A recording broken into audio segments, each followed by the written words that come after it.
Bem-vindas a mais um episódio de Santas dos Últimos Dias. Eu sou a Elisa Luxim Eu sou Bianca Beck. e hoje nós temos uma convidada muito especial, a Bruna. Quero ler um pouquinho sobre a Bruna para vocês conhecerem ela. Nascida de bons pais, no interior de São Paulo, Sorocaba, ela é filha do meio, serviu missão Florianópolis em 2008 a 2010. Se casou em 2011 e hoje ela tem três filhos, a Melissa, a Bela e o Ben. É formada em Ciências Biológicas e Pedagogia. Atualmente, ela mora em Illinois. Compartilha um pouco da sua vida e das experiências dela nas redes sociais. Instagram, que se vocês quiserem lá seguir ela, eu acho bem legal o canal dela. A página dela é @viverbilingue. E também ela tem um canal no YouTube. Qual é o nome do seu canal no YouTube, Bruna? Sou mesmo também. Viver Mesmo? bilíngue. Viver Uhum. Bilingue. Ela ama a maternidade e tem buscado desfrutar dos momentos diários com cada filho de forma intencional e leve. Bem-vinda, Bruna! Yay! Muito feliz de estar aqui com vocês. Muito obrigada pelo convite. Eu fiquei um pouco nervosa de estar aqui. Eu espero poder acrescentar, agregar e só dizer que aquela rasgação de seda básica, né? Vocês me ajudam e tenho certeza que ajudam muitas outras mulheres também com esse podcast. Está muito feliz de ter a tua ajuda para ajudar outras mulheres aqui conosco. A gente tem convidado mulheres que nos inspiram. Então, assim, da mesma forma como tu sente, né, que o podcast pode estar te ajudando de alguma forma, a gente sentiu que você nos inspira e por isso que a gente te convidou. Então, é legal, né, essa troca de mulheres, né, que inspiram umas às outras, né? Hoje nosso episódio é sobre a Páscoa. Eu tô muito animada, porque quando eu pensei Páscoa, como assim? Como é que eu vou aplicar Páscoa na maternidade? Então eu tô bem animada para aprender com a Bruna. E Bruna, abrindo aí o espaço para você, por onde que você gostaria de começar falando sobre a Páscoa? Eu amo a Páscoa, eu aprendi a amar essa época. Desde muito pequena, sempre gostei dessa parte de tal, aquele sentimento de todo mundo estar reunido, em família, comida gostosa, troca de presentes, assistir vários filmes novos, em especial filmes de Jesus Cristo, e me traziam muita alegria. Mas na Páscoa era só coelhinho da Páscoa e comer chocolate e só. E eu ficava raramente meus pais conseguiam achar algum filme e colocavam o filme de Jesus Cristo, porque eles também achavam que talvez seria muito pesado pra gente, né? Morte de Jesus Cristo e tudo mais, ver ele na cruz e tudo. Mas ainda assim eu sempre senti uma falta, então a gente não tinha tradições de Páscoa na minha família. E depois que eu me casei, a gente continuou seguindo as tradições de cada família, então a tradição era Natal, vamos para a família dos meus pais, e Páscoa, família do meu marido. Então, às vezes a gente fazia essa troca e tudo mais. Essa era a tradição, ir para casa dos pais, né? Mas depois que nós tivemos os nossos filhos, nossa própria família mesmo, né? Comecei a sentir realmente a necessidade de trazer as nossas tradições, né? Trazer algumas coisas dos nossos pais, assim como Nefe fez, né? Como vários profetas fizeram, trazendo coisas de suas famílias, mas eu queria também criar as minhas próprias tradições. E essa foi uma das coisas que eu decidi fazer. A gente, como vocês falaram, eu tenho três filhos, e quando eu vi essa real necessidade, a minha filha mais velha, ela estava com 7 anos, e aí eu senti, pronto, agora acho que dá pra gente começar realmente a introduzir novas ideias e novas tradições. E uma delas realmente começou ali na Páscoa, porque, na verdade, iniciou no Natal, e eu adorei a forma que a gente fez, porque a gente fez uma semana de atividades para o Natal. Todos os dias, antes do dia 25 de dezembro, a gente foi fazendo atividades que lembrassem o real significado do Natal, que não é o Papai Noel, não é a troca de presentes, né? Não é receber o presente do Papai Noel, mas sim o nascimento de Jesus Cristo, do nosso Salvador. Então a gente fez isso e eu, nossa, que legal, nossa, dá pra gente sempre fazer isso, né? Todo Natal vai ser assim, essa vai ser a nossa nova tradição. Ok. E aí chegou a Páscoa, que era totalmente novo pra mim. Deu, eita, e agora, né? Vai ser uma nova tradição que eu não, minha família não tem. Então eu vou trazer, eu vou ter que criar. E aí fomos muito abençoados com a inspiração dos profetas, que o aplicativo da igreja, ele forneceu, né, várias atividades, uma atividade por semana. Acho que isso começou, acho que há uns 2, 3 anos atrás. Eles colocam escrituras, algumas atividades ou vídeos, e esse ano tem de novo. Então, você que está ouvindo aí, se quiser, entra no aplicativo, ou até mesmo no site da igreja, acredito que tenha também. Acho que faz 2 anos já que a gente começou a fazer isso. Eu comecei a criar, então, um calendário e colocar algumas atividades que eu gostaria que acontecessem durante uma semana. Então é a Semana Santa, a gente traz a Semana Santa para nossa casa. E a gente fez, acho que foi no ano passado, a gente fez um Passover. Então nesse ano a gente decidiu fazer a primeira atividade, eu consigo me lembrar claramente, porque as meninas acharam que todas as outras atividades seriam tão elaboradas quanto essa. E eu já fiquei, ai minha nossa, calma, não é assim.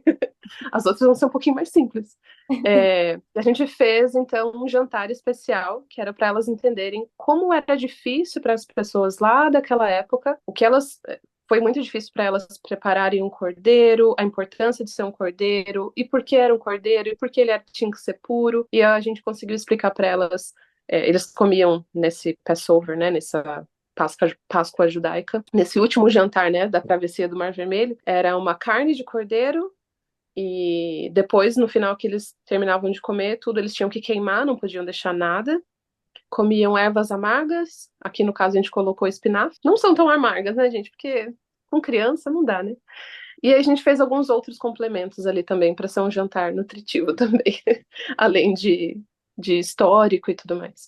Mas foi bem interessante, porque a gente comeu no chão, tinha um pouquinho de pão sem fermento, era um pão mais sequinho, assim, essa carne e tudo. E para elas foi bem significativo. Elas, nossa, então eles tinham que comer no chão, era a forma que eles comiam, com um paninho na cabeça, as mulheres.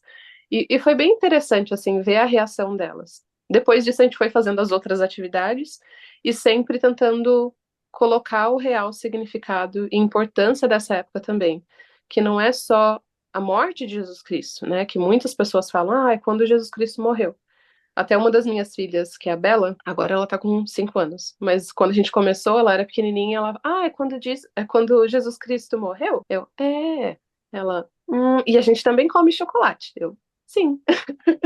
Então ficava muito vago para ela ainda. E depois dessas atividades ela conseguiu entender que a gente nessa época a gente comemora Jesus Cristo. Então ela não fala mais que é o dia do coelho. Ela ainda fala um pouco, algumas vezes quando ela volta da escola, que é o dia do coelhinho, mas ela fala que é o dia de Jesus Cristo. É o dia de Jesus? É o dia de Jesus Cristo, isso mesmo. Porque a gente ensina então nessa semana que é a semana que a gente aprende sobre a vida de Jesus Cristo, os ensinamentos de Jesus Cristo, a morte de Jesus Cristo, mas mais do que tudo, a ressurreição de Jesus Cristo. E a gente tem aprendido bastante juntas, assim, elas têm me mostrado muitas formas diferentes, né? Porque a idade delas é muito diferente uma da outra, mas elas têm conseguido passar que elas conseguem entender e o amor que elas têm por Jesus Cristo, por ele ter feito tudo. E uma das coisas que elas falaram, acho que uma das frases que elas falaram essa semana foi: Jesus Cristo me ama tanto que ele queria que eu ficasse com ele para sempre, né? Por isso que ele sofreu por mim. Eu, sim, exatamente, é exatamente isso. Lógico, a gente dá aquela segurada, né? Senão a gente começa a chorar. Mas sim, exatamente isso. Nossa, que bonito. Dá pra gente ver que elas estão entendendo quando elas começam a ensinar a gente. Completamente. Eu adoro essas tradições de Páscoa. Eu sou a louca dos feriados. Eu amo feriado, sério. Assim, todo feriadinho eu faço alguma coisa e o meu sonho um dia, assim, é ter decorações para todos os feriados e decorar minha casa, cada mínimo. Inclusive, não sei se vocês sabem, hoje, dia que a gente tá gravando, é o Dia Mundial da Poesia. Ah, oh, uau! Uau! Não é um feriado, mas durante a janta hoje a gente estava recitando as poesias que a gente sabia de cabeça. Ah, meu marido recitou Batatinha Quando Nasce. Clássica, né? Clássica. Uma clássica. Enfim, mas eu acho isso muito legal, porque eu acho que isso tem acontecido com a maioria dos feriados religiosos. Eles estão perdendo a essência deles, né? E eu acho que isso é uma coisa bem, bem normal, porque as pessoas do mundo, em geral, têm se afastado, eu sinto assim, da religião em si. E eu acho que é muito importante a gente resgatar isso e compartilhar isso, principalmente com as pessoas, né? Eu adoro essas coisinhas que tu faz. Eu lembro ano passado, quando tu tava postando no teu Instagram sobre isso, sobre o plano de estudos que a igreja tem. Inclusive, aproveitando, eu queria comentar que a gente criou um plano de estudos. A gente meio que usou o plano de estudos que a igreja tem e a gente adicionou atividades lúdicas para se fazer todos os dias. Para as pessoas que tiverem interesse, Isso. comenta lá e a gente vai mandar. para vocês? E porque realmente eu acho que isso é muito importante, né? Manter o foco em Jesus Cristo nessa época. E claro, eu não vejo nada de mal em comer um chocolatinho e fazer uns artesanatos de coelhinho da Páscoa. Muito legal. Mas o mais importante realmente é, para mim, é que a minha filha saiba e tenha o testemunho de Jesus Cristo, especialmente da expiação. Eu acho que a Páscoa está se tornando o meu feriado favorito. E depois de ter adotado a Mayara, porque eu já mencionei, né? Minha filha tem uma deficiência física e faz 2 anos, né, que a gente, 2 Páscoas já que a gente passou juntas, e a gente teve a oportunidade de conversar com ela sobre a influência que a ressurreição vai ter no corpinho dela, né? E tem se tornado cada vez mais especial pra gente, não, não só por causa disso, né, mas por outras razões, mas isso meio que adicionou, assim, na significância desse feriado. O que eu acho muito interessante sobre a Páscoa, né? Que todas nós temos isso em comum, que a gente cresceu tendo o Natal como aquela celebração especial sobre Jesus Cristo, mas a Páscoa não era tanto assim.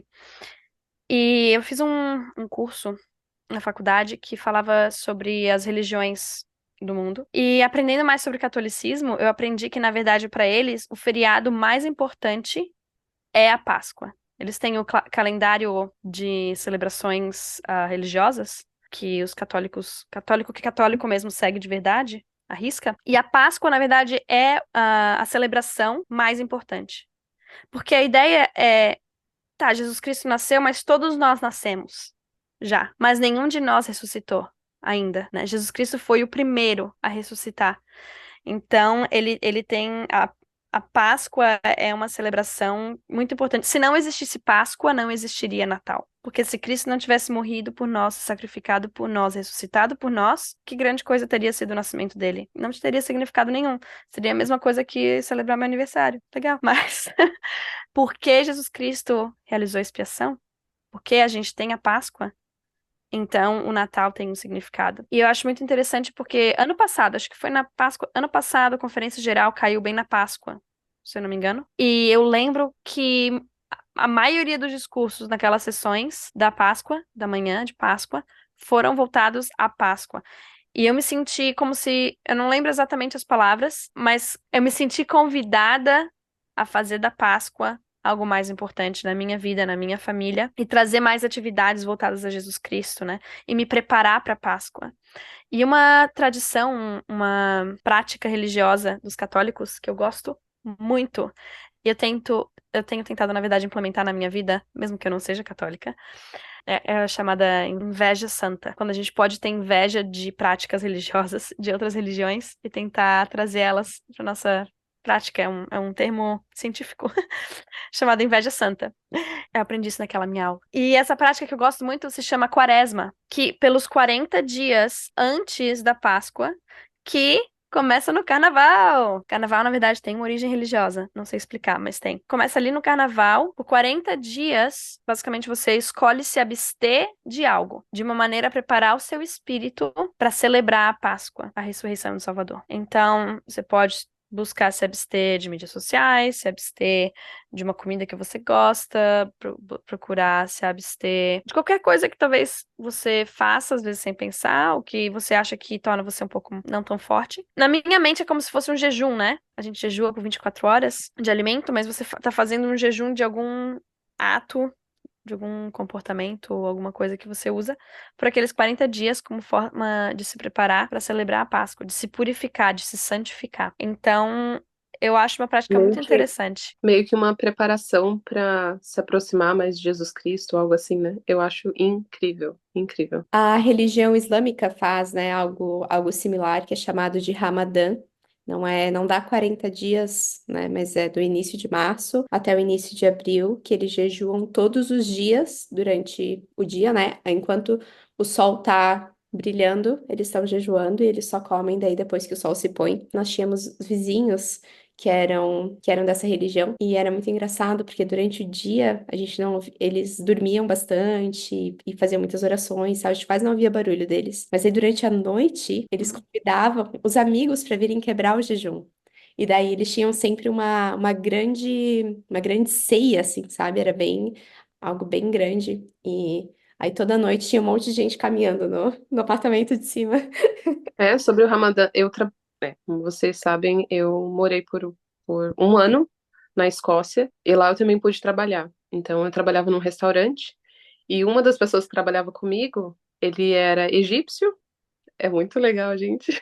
Muito legal você conhecer várias pessoas com várias nacionalidades, várias culturas. Enfim, não é sobre isso. Mas ele era muçulmano.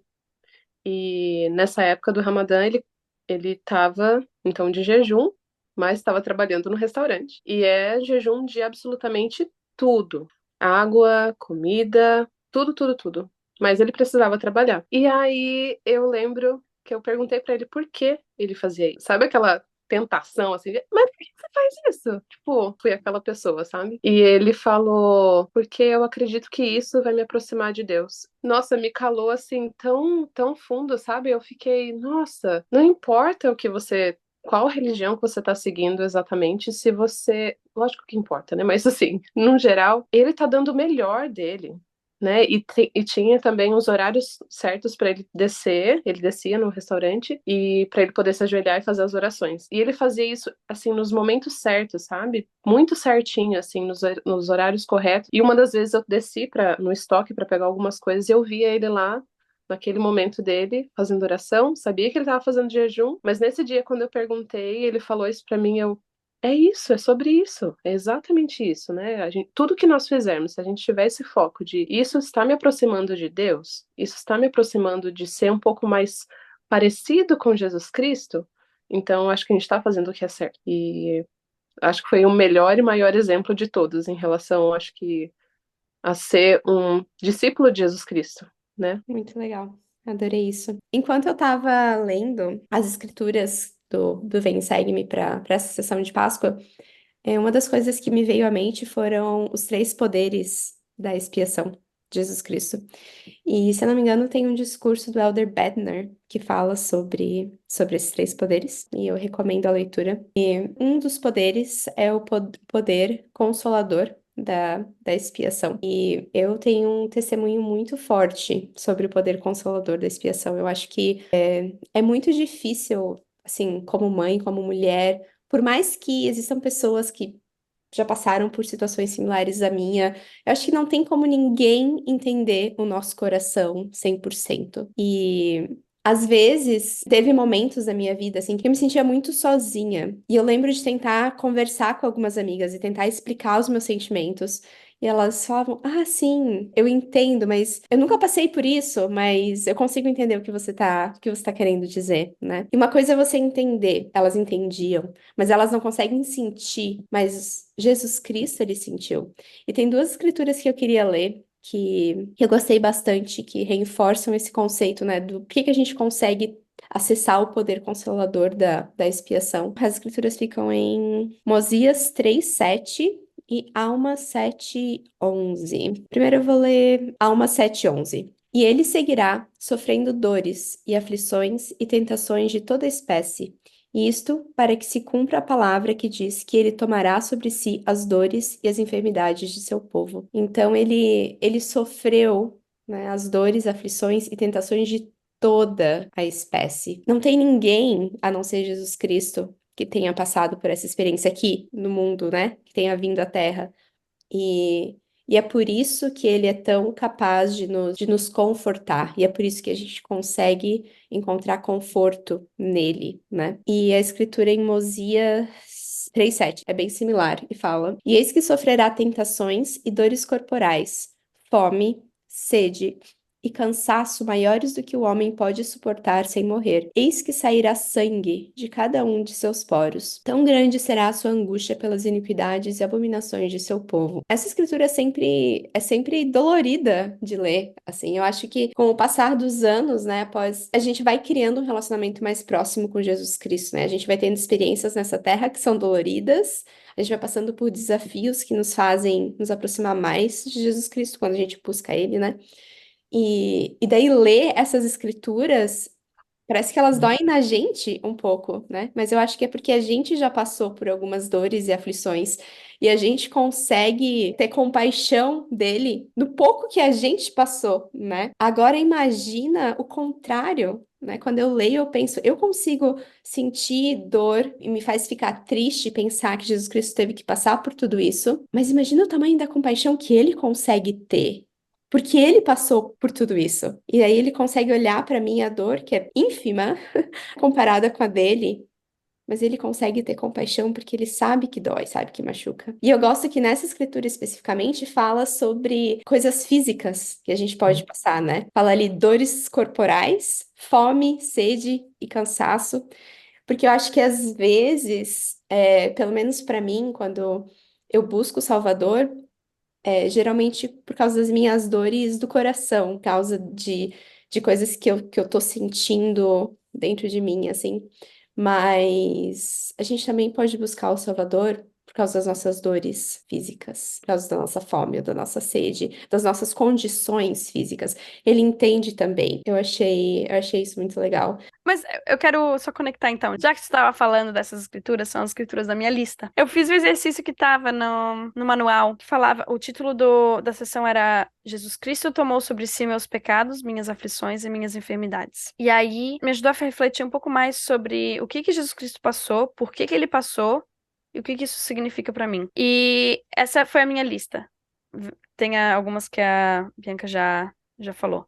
Sofreu dores corporais, tentações, fome, sede, cansaço, teve sangue saindo pelos poros, ele foi escarnecido, ele foi açoitado, ele foi expulso, ele foi rejeitado, crucificado, morto, passou por aflições, enfermidades, e ele tomou sobre si os pecados do mundo. Eu refleti, né, por que que ele fez isso? Aquelas escrituras mencionam algumas coisas. Primeiro, para ter a vontade dele absorvida pela vontade do Pai. O missionário veio aqui outro dia, durante a janta, ele perguntou: Vocês acham que Jesus Cristo e o Pai Celestial tinham a mesma vontade? Os mesmos desejos? E eu, na hora, falei: Sim, é claro. Ele falou: Eu acho que não. Aí eu, ok. É, porque lá fala que no Jardim de Getsemane, ele falou: Seja feita a tua vontade e não a minha. Então, a vontade de Jesus Cristo, provavelmente, a vontade natural dele, porque afinal ele tinha um homem natural dentro dele, como nós temos. A vontade dele era: Ah, deixa isso pra lá, tá doendo demais, para com isso. Mas ele disse: Não, faça a sua vontade, não a minha. Então foi um teste até para ele aprender a ser submisso e ali diz, né, absorver a sua vontade pela do Pai Celestial. Segundo, para ele vencer a morte, soltar as ligaduras da morte, para ele poder interceder por mim, né? E eu penso lá no último dia, no julgamento, quando eu tiver os meus pecados lá estiverem sendo contados, Jesus Cristo vai dizer: Não, não, não, mas peraí. Ela se arrependeu, ou peraí, eu já sofri as consequências, as aflições por esses pecados dela. Dá um desconto aí pra Elisa. Ele vai interceder por mim, ele vai ser meu advogado, para que ele tenha misericórdia de mim, como a Bianca mencionou, compaixão, para ele poder me redimir e saber como me socorrer, que tem a ver com a parte do consolo, né? E aí eu pensei, o que tal? O que que isso tudo significa pra mim? Significa que eu posso contar com a ajuda de Cristo em qualquer circunstância da minha vida. Não importa quão grande, quão pequena, de que tipo for, ele sabe como socorrer. E ele escolheu passar por isso, para que ele possa me socorrer. Me fez pensar aquela experiência, algumas pessoas, quando alguém tem câncer, sabe? E aí eles perdem o cabelo. Aí várias pessoas da família decidem também raspar a cabeça. Elas não teriam que raspar a cabeça. Não estão passando por tratamento de quimioterapia, elas não estão perdendo cabelo. Mas é meio que uma solidariedade. Quero saber como você se sente com essa experiência, já que eu também não posso sentir todas as outras coisas que você está sentindo. Eu vou escolher fazer essa coisa difícil para ter um pouco mais de compaixão. E foi isso que Cristo fez. Ele escolheu passar por todas essas experiências difíceis que a gente já passou, para que ele possa ter compaixão e saber como confortar, como consolar. E aí eu pensei na maternidade, porque muitas vezes os nossos filhos vão passar por experiências que nós nunca passamos. E se você for pensar, eu fico pensando nisso. Eu me sinto aquela a tia véia, né?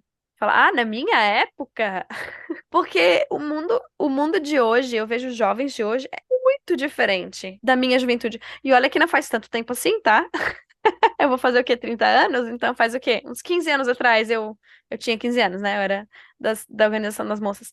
É muito diferente. Não tem nem como comparar. Eu não posso. É até difícil dar conselho para as moças, porque eu não sei. A realidade, o celular que elas têm é muito diferente do celular que eu tinha. Então, imagina quando meu filho, daqui 10 anos, tiver 13 anos. Quando ele for um adolescente, aí sim, não vou fazer ideia nenhuma. As experiências que ele vai passar na escola, com os coleguinhas, que vai ser oferecido pra ele. Na minha época falavam, era, sei lá, maconha. Não sei mais o que que é oferecido nas escolas hoje em dia, o que os coleguinhas oferecem. Não sei, não sei o que meu filho vai se deparar. Às vezes vai ser um pouco difícil pra eu poder entender o que ele tá passando. Mas eu posso usar Jesus Cristo também como esse ponto em comum. Eu posso dizer, olha, filho, eu nunca, não sei, nunca passei por bullying. Tá passando por isso? Mas sabia que Jesus Cristo também sofreu bullying? Ele também foi rejeitado, ele também foi expulso, foi escarnecido por outras pessoas. Procura ele, busca ele. E aí ajudar os nossos filhos a buscar Jesus Cristo. Então, isso foi uma das coisas que eu pensei que a Páscoa, que o sofrimento de Jesus Cristo se relaciona com a questão da maternidade. E outra coisa que eu pensei é que, pensando em Jesus Cristo, né, que ele passou por esses sofrimentos e ele pode ajudar a gente, eu pensei, os meus sofrimentos também não precisam ser em vão. Os meus traumas, os meus sofrimentos, as minhas dificuldades, o que eu passei, de certa maneira, se eu levo elas para Jesus Cristo, ele pode consagrar o meu sofrimento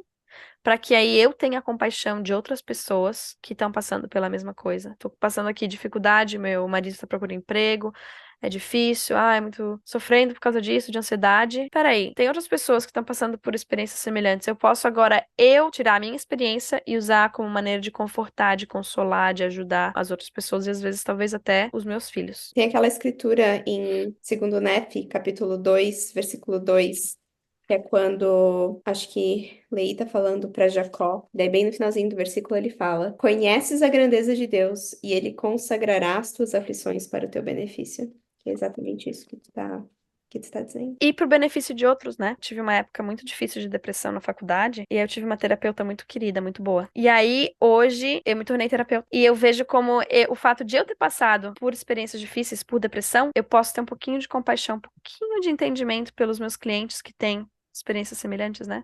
Então, Deus consagrou aquela experiência pro meu benefício e pro benefício agora de outras pessoas. Muito legal essa escritura. Mas uma das coisas que me veio à mente enquanto estava falando também é que Jesus Cristo venceu tudo, né? Ele venceu as ligaduras da morte e ele venceu todas essas aflições. É daí que vem a esperança da ressurreição de Jesus Cristo, porque a gente sabe que se ele conseguiu vencer tudo aquilo, eu consigo vencer, seja lá o que for que eu tô passando na minha vida. Eu Com a vou ajuda dele. com a ajuda dele, eu vou conseguir vencer. Que daí entra num dos outros poderes da expiação, né? Que é o poder capacitador. Uma outra coisa que eu pensei enquanto eu tava meditando sobre todas essas coisas, sobre os nossos sofrimentos e como Deus ele consagra para o nosso benefício, a questão da maternidade. Porque assim, nós passamos por sofrimentos, aflições e tal, e podemos ter isso consagrado para nós através de Jesus Cristo. E eu sinto que Jesus Cristo, né, pode me confortar, me consolar em todas as coisas. Mas não sei vocês. Às vezes eu penso também, não sei se é pecado fazer isso, mas eu penso às vezes assim, tá, mas ele era perfeito, ele nunca fez um erro. Legal, eu consigo assim sentir o conforto porque ele sofreu as consequências dos erros, mas ele mesmo nunca cometeu um erro, né? Ele sabe o que alguém sente quando comete um erro. Mas me fez pensar que nós, como mães, a nossa parte natural que faz erros, quando nós permitimos o arrependimento através de Jesus Cristo trabalhar na nossa vida, nós podemos usar as nossas falhas, as nossas experiências também para ajudar os nossos filhos a se sentir mais normais. Eu não sei vocês, mas quando eu era criança, eu tinha essa impressão de que os pecados que eu fazia eram pecados muito grandes. Que eu olhava para os meus pais e para os meus líderes, eles pareciam assim pessoas perfeitas, super-heróis, né? Nunca fez um erro na vida. E eu me lembro, não muita nitidez, porque eu não lembro exatamente os detalhes, mas eu lembro uma vez que eu tava me sentindo muito, muito mal, achando que os erros que eu tinha feito eram, tipo, eu ia pro inferno. E aí, eu tava conversando com a minha mãe, e a minha mãe, ela tava, assim, acho que foi tão inspirada porque ela contou de um erro que ela tinha feito quando ela era criança, sabe? É, tipo, um pecado, né, de criança, sabe? E, e eu fiquei chocada. Não acredito que tu fez isso, né? E claro, ela já tinha se arrependido, e não era uma coisa que ela fazia mais. Mas porque ela usou o poder da expiação, ela se arrependeu, também ela pôde compartilhar como o poder da expiação agiu na vida dela e que o meu pecado também Não que tá tudo bem pecar, mas se eu me achegar a Cristo, eu também posso me arrepender e ser limpa, e que daí tudo tá tudo bem. Ela mostrou como ela usou a expiação na vida dela e que eu podia usar também. Então, eu me senti mais, ok, eu sou normal, eu sou natural. Sou humana, minha mãe é humana também. Todos somos humanos, todos fazemos erros. É interessante isso que você estava comentando sobre Jesus Cristo e dos erros, tipo, se ele cometeu algum erro. Não, ele é perfeito, como que. Mas eu lembro, eu não consigo lembrar exatamente onde eu. Provavelmente eu ouvi, deve ter sido em algum outro podcast, onde falava sobre. Eu acho que foi até no ano passado. Porque falava sobre o nascimento de Jesus Cristo. E a gente estava estudando o Novo Testamento, né? E falava, tipo, como deve ter sido Jesus Cristo quando ele era criança, né? Ou na adolescência. Eu lembro com clareza quando Jesus Cristo, ele, nas escrituras, né? Ele tá com 12 anos e a mãe dele se perde de Jesus Cristo. Eu, como Maria, ficaria muito brava. Jesus Cristo, querido, meu amor, por que é que você soltou da minha mão e você saiu, foi pro templo? Ah, tava fazendo os trabalhos do meu pai, né? Tava fazendo serviço aqui. Eu tô fazendo aquilo que eu vim, fui mandado para fazer. Mas como mãe, a gente ficaria tipo, não, tá, tudo bem, você tem que fazer, mas me avisa, né? Então eu acho que assim, Jesus Cristo, ele deve ter cometido alguns pequenos erros, coisa de criança, mas não, nunca, ele nunca pecou. Alguns erros ele pode ter cometido como por inocência, por ser criança mesmo, coisas de criança, como riscar a parede ou ter, ter quebrado alguma coisa de José, das madeiras que José estava usando, ou sei lá, alguma coisa nesse sentido, ter espalhado toda a farinha que a Maria ia fazer o pão. Esses pequenos erros, sabe? Eu falo isso porque eu lembro quando eu ouvi esse podcast, foi tão impactante para mim, deu, nossa, é claro. É claro. Para Maria, Maria foi uma mulher, ela não era perfeita, mas ela tinha, ela buscava, acho que é na disciplina positiva melhorada das coisas lá de antigamente, acho que era Maria, né? Porque ela era super, extremamente sobrecarregada, né, com o peso de eu estou criando. Pensa, Maria dando à luz. O bebê chora. Ah, esse aqui é o salvador do mundo? É esse bebezinho que eu tô carregando, que se eu não amamentar, ele pode morrer. Eu tô cuidando dele, mas tipo, eu, uma mulher com erros e falhas, que passei pelas dores de um parto, vou cuidar do salvador do mundo. Mas esse aqui é o salvador do mundo? Tipo, um bebezinho. E depois, com 2 anos, 3 anos, 5, 12 anos, que ele se perde dela e vai pro templo. Então, eu acho que talvez Jesus Cristo tenha cometido alguns pequenos erros como criança, errinhos bobos de criança, como você mesmo falou, nossa, para mim parecia que era o pior erro da vida e, nossa, seria mandar direto pro inferno. Mas é interessante pensar nisso, né? Meio que uma leve humanizada em Jesus Cristo, né? Porque ele era half-half, né? Ele era metade-metade. Sim, ele consegue realmente me entender. Porque ele também tinha suas dificuldades, assim como o Elder comentou com você, eu acho que ele tinha alguns pensamentos diferentes de Deus. E Aham. talvez realmente ele tinha, assim como nós temos, assim como nossos filhos têm pensamentos diferentes dos nossos. A minha filha mais velha, ela completou 9 anos agora, e como a Bianca já bem sabe, já tá chegando a pré-pré-pré-adolescência, né? Tipo, eu não gosto nem de falar isso, gente. Adolescência pra mim é aquela coisa, tipo, adolescência. E ela já tá começando a ter, ela já tinha, né? Eles já têm os seus próprios desejos e vontades.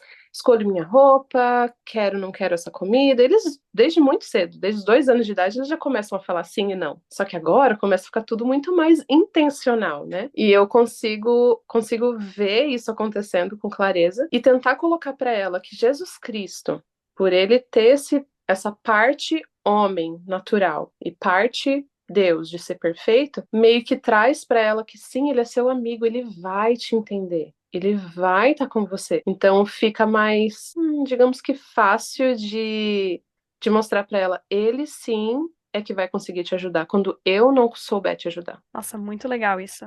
Acho que, como tu disse, né? Humaniza Jesus Cristo. Eu acho que são coisas que eu nunca tinha parado pra refletir a fundo. Eu tava aqui lembrando de uma. Não tem muito a ver com o que a gente tá falando, mas eu lembrei agora de uma experiência que eu tive há muitos anos atrás. E volta de novo um pouquinho sobre o o poder consolador da expiação e com uma citação que eu quero ler depois que eu contar essa experiência. Como vocês sabem, né, a gente é infértil, né? Desde que a gente casou, a gente sabia que não poderia ter filhos.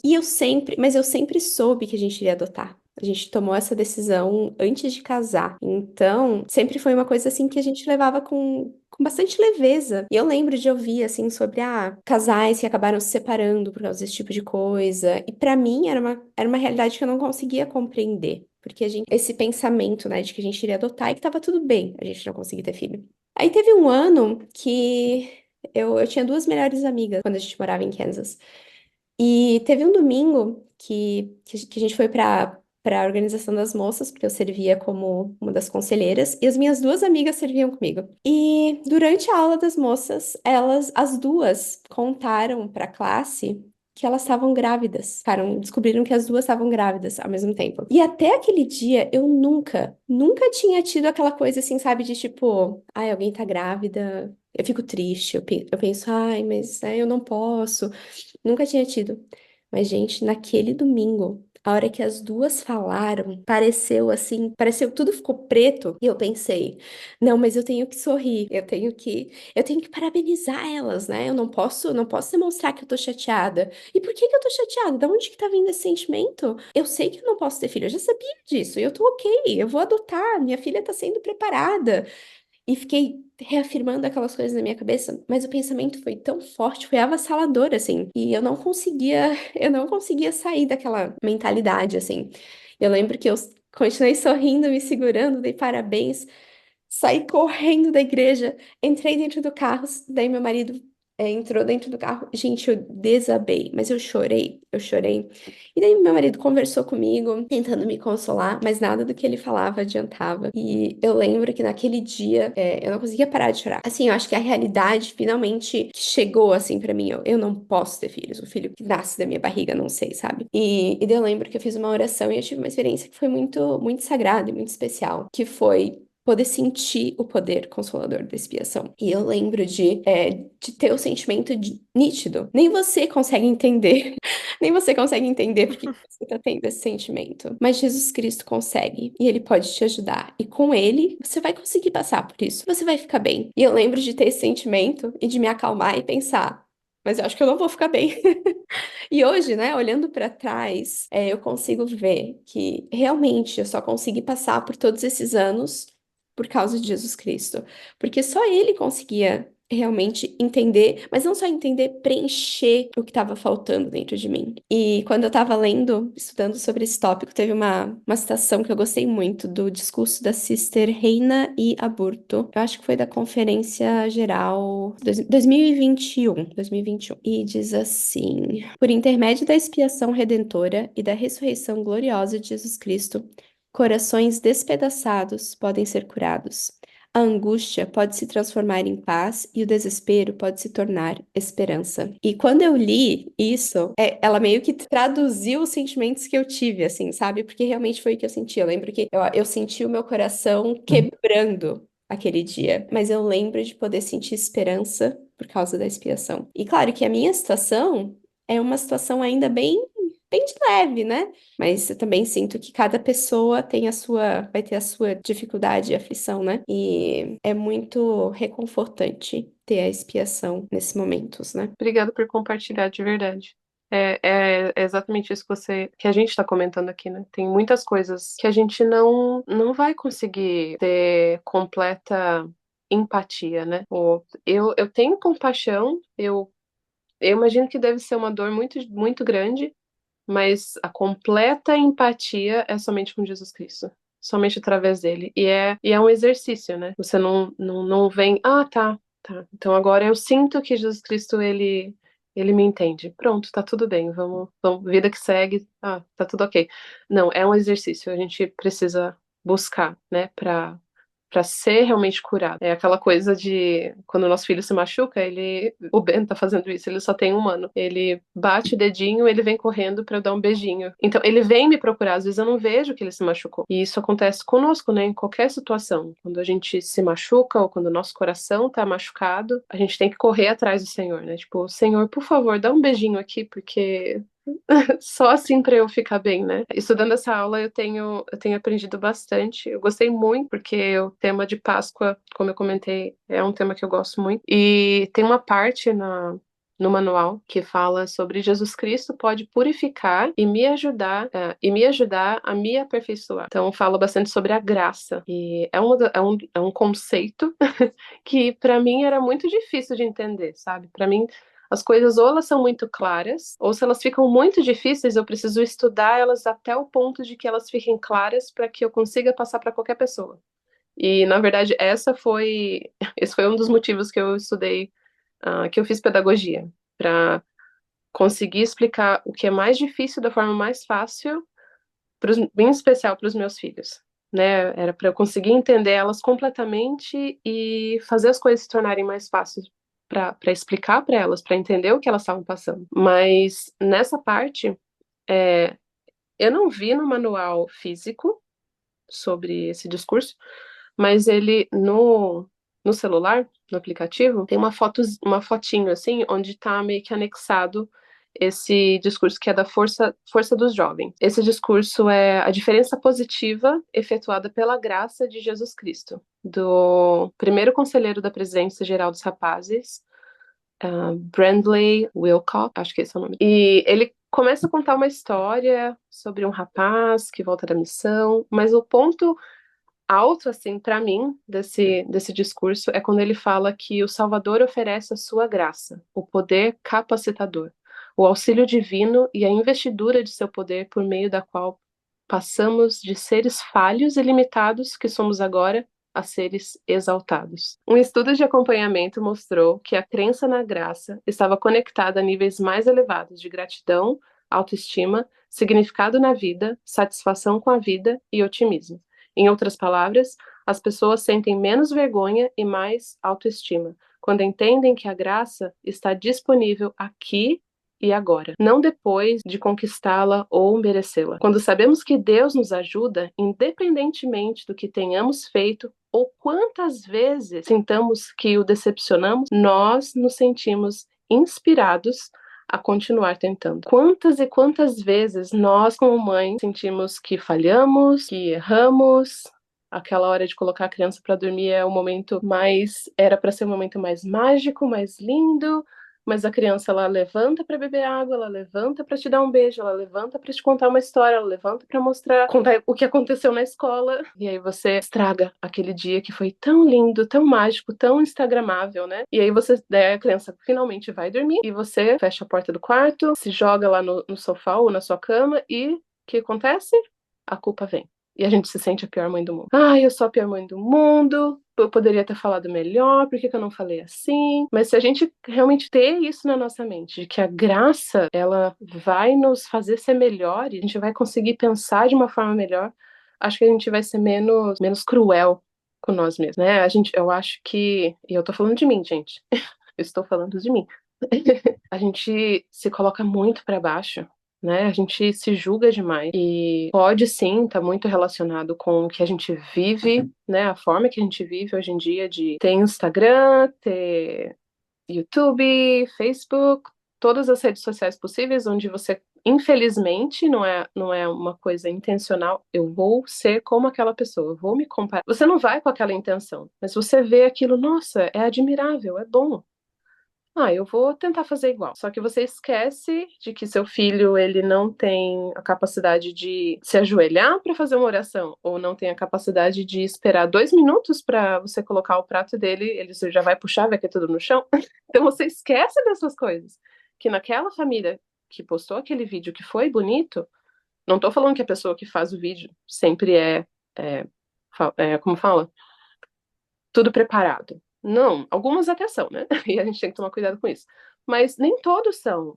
Mas a gente tem que entender quando a gente for tentar se comparar ou tentar recriar aquilo na nossa vida, é que a nossa realidade ela é diferente, né? Olhar para o nosso momento e não se julgar, não se martirizar tanto, porque não é isso que o Senhor ele quer, né? Ele nos entende, ele nos ama, ele sabe que a gente vai falhar. Por isso ele nos mandou para a Terra. É um teste. Vai a cada dia. Se você buscar, você falou palavras mais duras nessa noite, então tenta na próxima. Por isso vem aqueles pensamentos, puxa vida, eu falei assim, poderia ter falado de uma forma melhor. Pronto, foca na parte, poderia ter falado de uma forma melhor. Ok, talvez amanhã eu não vou gritar, eu vou só respirar, ou só vou dar aquela viradinha de olho. Tá bom, hoje eu virei os olhos, amanhã eu não vou virar os olhos e eu vou, sei lá, sabe? Eu amei essa parte, porque ficou muito claro pra mim do que é a graça. Então, eu acho que é muito aplicável pra vida de mãe.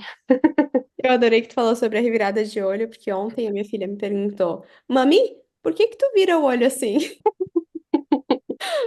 Eu tava tão irritada com alguma coisa, não sei, ela falou alguma coisa, eu e virei o Quem nunca, né? Quem nunca? ela na hora. Por que que tu virou olho? Com certeza eu vou receber muitas reviradas de olho durante a adolescência, vai ser culpa minha, porque eu ensinei. Mas sabe que eu gostei muito que tu mencionou sobre a graça. Quando eu tava estudando Lucas, capítulo 24, versículos 36 a 43, tem uma interação de Jesus Cristo com os seguidores dele, depois que ele havia ressuscitado, que eu achei tão interessante, e eu acho que mostra um pouco mais do caráter de Jesus Cristo, da personalidade dele e da forma como ele lida com algumas situações, assim. Então, basicamente aqui, Jesus chega, né? E daí ele se apresenta no meio dos seguidores dele e fala, paz seja convosco.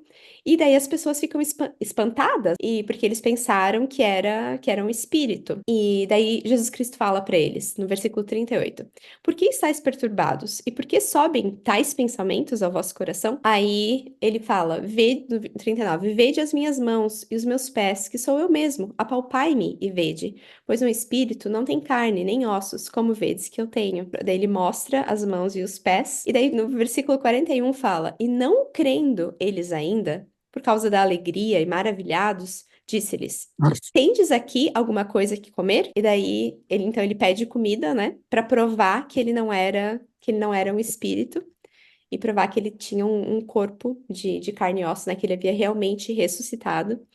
E daí diz que ele foi lá, comeu. Mas eu não sei, quando eu tava lendo isso, eu pensei, meu, é Jesus Cristo. Ele acabou de fazer o ato mais incrível, mais nem tem um adjetivo na minha cabeça. E ele chega ali pros seguidores dele e eles estão duvidando que seja ele.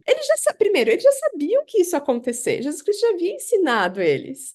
Meu, ele tinha todo o direito de chegar ali e falar: Ô, seu bando de fullback, como assim que vocês não. Como assim? Vocês não estão me reconhecendo? Pô, tô duvidando do que eu tô falando? Mas não, é impressionante a paciência e a graça de chegar e falar: Ah, não se assustem, né? Eu não sou um espírito, olha aqui. Estão vendo as minhas mãos? Olha as marcas no meu corpo. E daí as pessoas continuam não acreditando. E daí ele faz perguntas ainda para elas, né? Para que elas reflitam. E daí depois ele vai lá e come para provar para eles que era Jesus Cristo. Eu achei tão impressionante a forma como ele lidou com essa situação, que quando eu li aquilo ali, primeiro que Jesus Cristo, ele chega e fala, paz seja convosco, ele inspira isso, né? Ele inspira paz, segurança, inspira confiança, porque ele não precisava fazer tudo o que ele fez ali naquela escritura para provar que era ele mesmo, né? Porque ele não precisa provar nada para ninguém. Se eu fosse ele, que horror. Mas ele quer que a gente conheça ele, né? Ele tá toda hora nos convidando e ele não quer só que a gente ache que é ele. Ele poderia deixar eles pensando, acho que foi o Espírito de Jesus Cristo. Não, ele quer que a gente tenha certeza de quem ele é. Ele quer que a gente tenha certeza absoluta de que ele ressuscitou. E ele tá toda hora nos convidando, né, a vir a ele. E eu achei tão incrível que ele respeita o nosso arbítrio e que ele nos dá o tempo necessário para a gente saber quem ele é. E às vezes eu acho que a gente fica meio desesperado assim no nosso dia a dia, né? Quando a gente faz um erro, a gente tá preocupado e foi tudo ladeira abaixo. O que eu tô querendo dizer é que o Senhor respeita o tempo que leva pra gente aprender. E tá ok a gente cometer erros, contanto que a gente esteja tentando melhorar e buscando a Ele. O Senhor vai ser paciente com a gente, assim como Ele foi ali paciente com os seguidores dele, conversou com eles e fez perguntas e tentou mostrar os sinais do corpo dele, depois foi lá e comeu para mostrar para eles que era Ele. Ele vai ser paciente com a gente, com os nossos erros, com a nossa dificuldade em entender alguma coisa. Esses dias mesmo eu estava em uma das minhas orações, estava orando e perguntando, mas por que que eu tenho esses gatilhos? Da onde que vem esses gatilhos? Por que que a minha primeira resposta a essa situação é agir assim? Por que que o meu orgulho é uma das primeiras coisas que vem quando eu passo por essa situação? E o sentimento que eu tive foi: tenha paciência, tenha paciência. E é isso que o Pai Celestial faz pela gente, né? Constantemente. Eu acho muito legal porque ele tá constantemente dando graça para nós, né? Tá não deixando passar, mas assim, deixando passar, né? Tipo, tá tudo bem. Você gritou hoje, mas tem amanhã. Tenta de novo. Tente outra vez. Pô, ele tá cantando pra gente aquilo lá. Continue a nadar, ali da Dory, né? Continue a nadar, Elisa. Continua a nadar, só não para. Ler e não desiste nunca. Exato, ele tá ali, ó, no nosso ouvido, falando todos esses mantrinhas, né? E ele dá tanta graça pra gente, pros nossos erros, que são pequenos, grandes, cada dia é um erro diferente. Mas eu penso, por que que é tão difícil nós darmos graça pra nós mesmos? E por que que é tão difícil, às vezes, dar graça pros nossos filhos? Por que que às vezes a gente tem que ser tão duro? E claro, sempre buscando o equilíbrio também, pra gente não ser mole demais, mas também não precisa ser duro demais. E Jesus Cristo é o exemplo perfeito, né? Ele não é nem mole demais, nem duro demais. Ele é o que a gente precisa no momento que a gente precisa. E como nós podemos tentar copiar esse exemplo dele para poder dar graça. Me lembrei hoje, assim, tem aqueles dias que chega no final do dia, o meu filho tá bem birrento, assim, bem chorão. Hoje foi um dia desses, e aí eu fico irritada, né? E aí eu paro e penso, nossa, hoje foi um dia difícil, foi um dia longo. Ele já passou por isso, a gente fez isso, aquilo, né? Vai a lista ali de todas as coisas que ele já passou pelo dia inteiro. E eu penso, ok, ele merece um pouco de graça. Tudo bem, ele tá chorão. Foi um dia difícil. Ele já passou por vários desafios. Agora é a hora de chorar. Deixa chorar. Que lindo, né? Porque a gente falando aqui agora, eu fico pensando exatamente o que Jesus Cristo pensa de nós, né? Naquele momento que a gente tá ficando irritada com alguma, ou a gente duvidando de nós mesmas. Essa é clássica, né? Da maternidade. A gente ficar, não, eu fui convidada para dar um discurso, dar uma aula. Eu? Não, mas eu não sou capaz de fazer isso. Nossa, a presidente da Sociedade de Socorro atualmente, ela foi chamada, ela é nova, ela trabalhava na primária e ela tem, se eu não me engano, 4 ou 5 filhos, são todos bem pequenininhos assim, e uma das conversas na aula ela falou, eu não sei por que eu fui chamada como presidente da Sociedade de Socorro, eu ainda não sei dar essa resposta, porque a gente estava comentando sobre, como podemos fazer nossos filhos ficarem reverentes na sacramental, talvez vocês possam me ensinar, e essa é a graça, o Senhor vai nos dar esse tempo para você poder aprender, né? É o tempo para deixa então uma outra irmã te ensinar. Tipo, tenha humildade e o Senhor ele vai te ensinar pouco a pouco. Ele vai é só a gente também nos dar essa graça, que foi o que a gente acabou de falar. Por que que a gente faz isso com a gente, né? Mas se a gente pensar, nossa, puxa vida, para mim tá difícil conseguir manter as crianças focarem na importância do sacramento, porque são 5 crianças. Qual a idade dessas crianças? Então, o que eu preciso fazer para essas crianças entenderem a importância desse momento? O que eu faço? Leva tempo para a gente poder se reeducar, para poder então educar. Porque ter filho é fácil. Agora, a parte do educar é muito mais trabalhoso. Essa é a parte que é o que o Senhor ele fez com seus apóstolos, com todas as pessoas que seguiram ele, conosco que seguimos ele. Ele nos ensina todos os dias. E não é fácil. A gente erra várias e várias vezes. Então a gente precisa nos dar a graça e aceitar a graça de Jesus Cristo. Porque às vezes a gente não quer aceitar. A gente, não, mas eu sou falho. Não, eu sou muita. O Senhor nunca vai me perdoar, porque eu fiz isso errado de novo. Eu errei mais uma vez. Eu falhei mais uma vez. Mas o Senhor, ele é tão, Jesus Cristo é tão, tão, tão, mas tão perfeito, e tão amoroso, e tão gentil, que o que ele mais quer é que a gente olha para ele, tipo, Senhor, me dá a sua força, só um pouquinho. O Senhor tem tanta força, só me dá um pouquinho para eu tentar de novo. E ele vai dar.